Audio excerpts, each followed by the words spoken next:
Ladies and gentlemen, good afternoon. We have come to an exciting part of the conference where we acknowledge the selfless hard work of our working group chairs.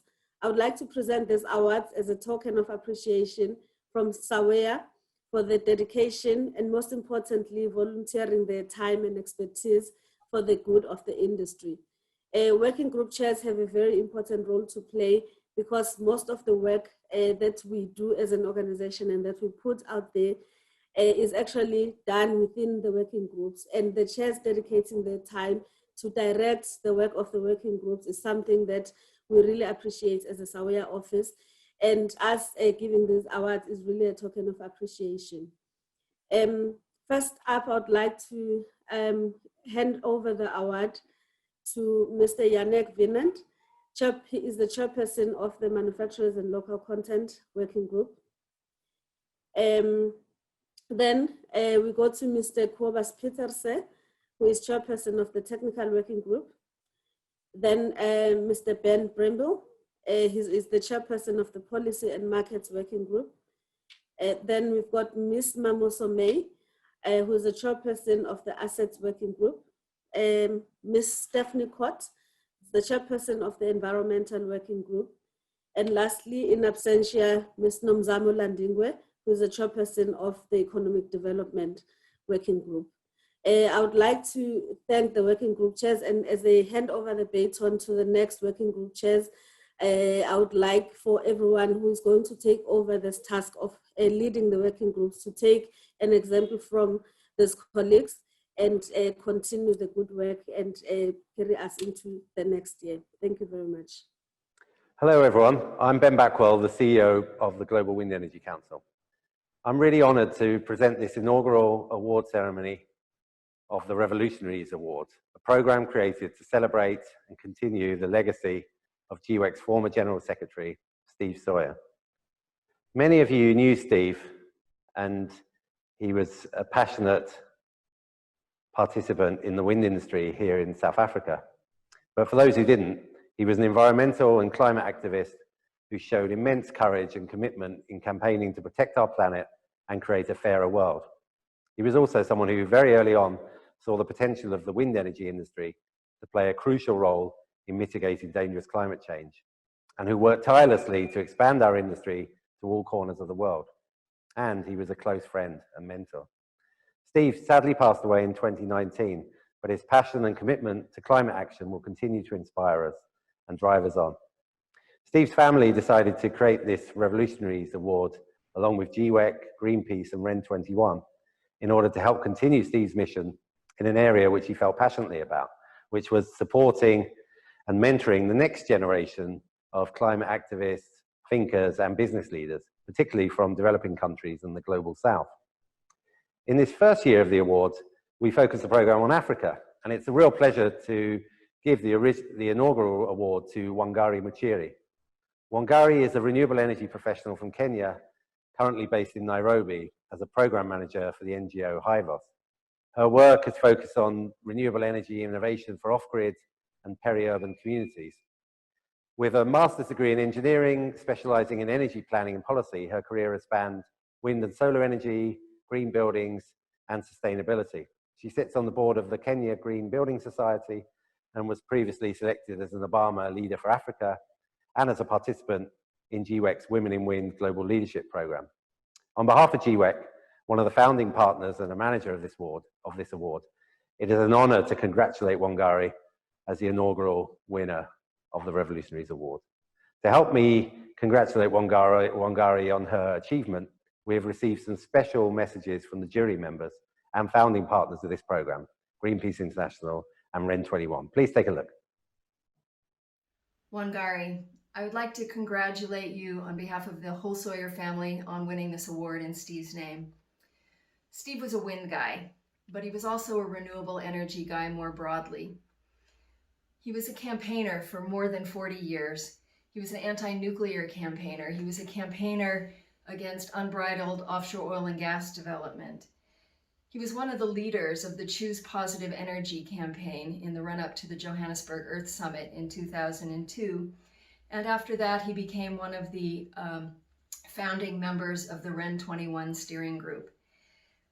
And like you, he was a technical guy. He was actually installing rooftop solar in his 20s. And at one point, he oversaw the conversion of the original Rainbow Warriors engine system. And his nickname at that time was the intellectual grease monkey. While he never expressly made it his mission to mentor young people, when I look back on the number of people who really grew up in the movement with his guidance and support, I realized that this is really one of his lasting legacies. So I think, Wangari, he would have been really pleased that you won this award, and we all look forward to seeing how you take it forward in the future.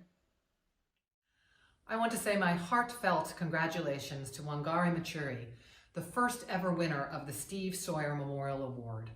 This award is to honor the late, great Steve Sawyer, who was an innovator and a pioneer, not only at Greenpeace, but across the world in the renewable energy field.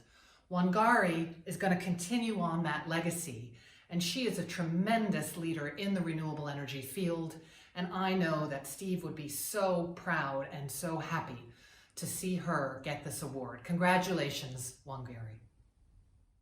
While travel is difficult these days, we were fortunate to bring together Arturo Servos, chair of REN21, with Wangari in Nairobi earlier this month for a more personal handover and to discuss Wangari's plans as the inaugural winner. Take a look at this brief clip from their discussion.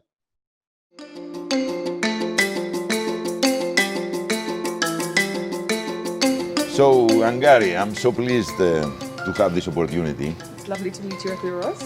And it's nice to sit down with you and talk about your career and ambitions, especially for the clean energy in Africa. Yes. Let's start. How would you define the clean energy challenge in Africa? That's a very, very good question, and it's lovely to be here. It's such an honor to also win this award. In terms of the clean energy challenge in Africa, I would say I'd use two words. I would say there's a lot of potential. So potential is one of the words I'd use because we have so much sun, so much natural resource that we can literally power over all of Africa on renewable energy. But it's also challenging because there's a lot of political issues around it. There's a lot of financing challenges around it, and even just getting people to understand the technology is difficult now. Slowly, people are slowly starting to embrace it. But given how much resource we have, it should be our go-to. We shouldn't be looking at coal. We shouldn't be looking at any other energy that is non-renewable. We should be looking at renewable energy to sustainably power Africa. So I definitely think it'd be both challenging, but lots of potential. But do you see a change happening? Yes. In Africa? Certainly. I think from when I came into this industry in 2008, when renewable energy was still very new and very novel and very mysterious. You know, people really wondered, what are these things we're putting on roofs, or what is this energy that's powered by the wind? To now, we're slowly seeing even government policies changing. I think even an example in Kenya is last year we had a new energy act brought in, in 2019. With a new energy act brought in, which embraced renewable energy, which has not happened before. So I think it definitely is slowly changing. I'm really proud to see that change and to be part of that change. And I think people are realizing that renewable energy is the way forward, rather than trying to go with any other energy source that might not be renewable. So it's how we can be independent with renewable energy. Yeah. So it comes to the mainstream in Africa also. Yes, exactly, which is fantastic. And even some countries like Kenya have embraced it to a large portion. So like I think in Kenya we have over 90% renewables in our grid. You have a lot of hydro, eh? A lot of hydro and a lot of geothermal. And as geothermal, well. yes. Geothermal as well, yes. Yes, But we do have quite a bit of wind and a bit of solar as well, which is fantastic. So it's good to also see the wide breadth of renewables being embraced, not just one technology, a few different types also being embraced, which is good. Yeah. So looking at Africa in general, I mean, there is a big diversity in countries. Yes. There is a big diversity in the consideration of the resources that each country has. So what do you think that this what we call the clean energy transition, how we're going to become more of a collective aim in the region? I think there's one thing that we need to look at, and it's how do we make renewable energy accessible to even the common man. I think or a woman on the ground. So it's so far renewable energy has been very expensive and very up there, and the perception has been that it's expensive and that it's out of reach. But that's not true. We know that the cost of energy has really come down over the last 10 years. So now getting that to the everyday person who can now afford a small pico solar system or some sort of wind system at their house, that's how to make it a collective aim, to make it a more affordable, and also to just educate the general masses around it so that people really understand why it's better to use renewable energy than any other source, such as biomass or anything else. On behalf of the jury of the Revolutionaries Award, of the Steve Sawyer Memorial Award, I hand you this certificate as a recognition for your valuable contribution to a sustainable development in Africa.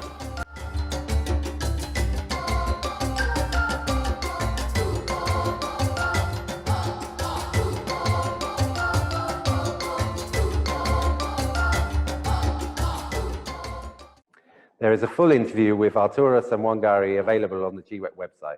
But I'd like to give the floor now to Wangari to share some of her work and thoughts on how renewable energy is transforming Africa today. Ladies and gentlemen, I am deeply humbled and honored to be the inaugural winner of this prestigious Revolutionaries Award in honor of Steve Sawyer. The award is centered around 5 guiding principles, namely leadership, renewable energy, innovation, scalability, and diversity. When it comes to leadership, Steve Sawyer was a pioneer in this industry.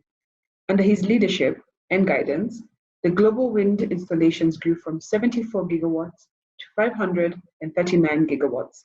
It is safe to say that only a true leader could achieve such a massive feat. Having spoken to several members of the distinguished jury who knew Steve Sawyer well, one thing was clear: Steve was a great ambassador for the youth. Wherever he went, he knew the young activists by name and was not afraid to share his vast knowledge in this space. In Africa, there's a need to invest in young people, not just capacity, to achieve the large-scale uptake of renewable energy continent-wide. Young people are the key to ensuring African countries leapfrog traditional energy systems for a greener, more sustainable one. I urge all the political leaders, global CEOs, and fellow colleagues to invest in training and creating an enabling environment for the youth to enter this growing field.